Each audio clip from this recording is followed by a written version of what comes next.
Hello friends, today we will see direct and indirect measurement.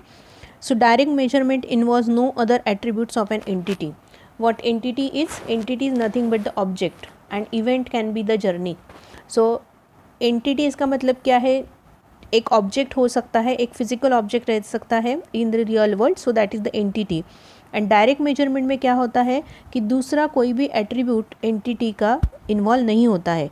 For example length of the physical object. अगर हम physical कोई भी object है उसकी length calculate करेंगे तो length we can directly calculate कि कितने सेंटीमीटर है, कितने मीटर है. तो वो कैलकुलेट करने के लिए मुझे दूसरे एट्रीब्यूट की ज़रूरत नहीं लगेगी. So length is what it is the direct measurement. Length, duration, number of defects, time, ये हो गए डायरेक्ट मेजरमेंट. और इनडायरेक्ट मेजरमेंट क्या है कि इनडायरेक्ट मेजरमेंट के लिए दूसरे एंटिटीज़ की या एट्रीब्यूट्स की मुझे ज़रूरत लगेगी.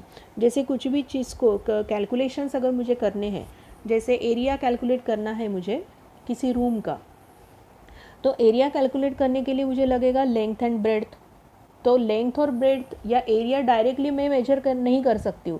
जब तक मेरे पास लेंथ और ब्रेड्थ नहीं है तब तक मैं एरिया को कैलकुलेट नहीं कर सकती हूँ. इसका मतलब क्या है कि एरिया जो है वो डायरेक्ट मेजरमेंट है, क्योंकि इनडायरेक्ट मेजरमेंट है. Area is the indirect measurement, क्योंकि एरिया को मेजर करने के लिए मुझे रूम की जो एट्रीब्यूट्स है लेंथ और ब्रेड्थ उसका सहारा लेना पड़ेगा, उसकी हेल्प लेनी पड़ेगी. Without length and breadth I cannot calculate the area. So in this way these are the indirect measurement.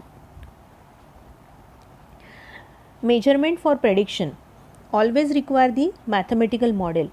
Measurement for prediction, if we want to predict something, अगर आपको पहले ही कुछ प्रेडिक्ट करना है, जैसे कॉस्ट प्रेडिक्ट करनी है, तो उसके लिए हमें हमेशा मैथमेटिकल मॉडल लगेगा. m is equal to x upon A.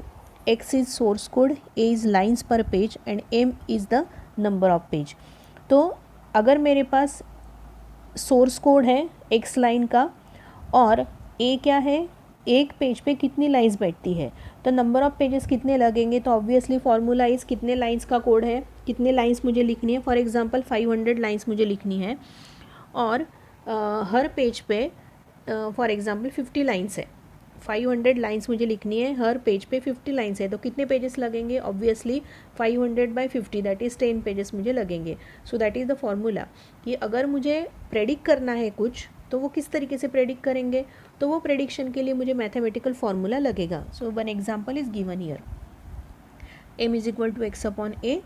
Source code कितने लाइन का है और एक पेज पर कितने लाइन्स बैठ सकते हैं, तो कितने पेज मुझे लगेंगे. So it is m is equal to x upon A. Now prediction system consists of some mathematical model together with set of prediction procedures for determining unknown parameters and interpreting result. So predict अगर करना है मुझे तो उसके लिए कुछ unknown parameters भी वहाँ पे इन्वॉल्व होते हैं एंड इंटरप्रिटिंग द रिजल्ट्स.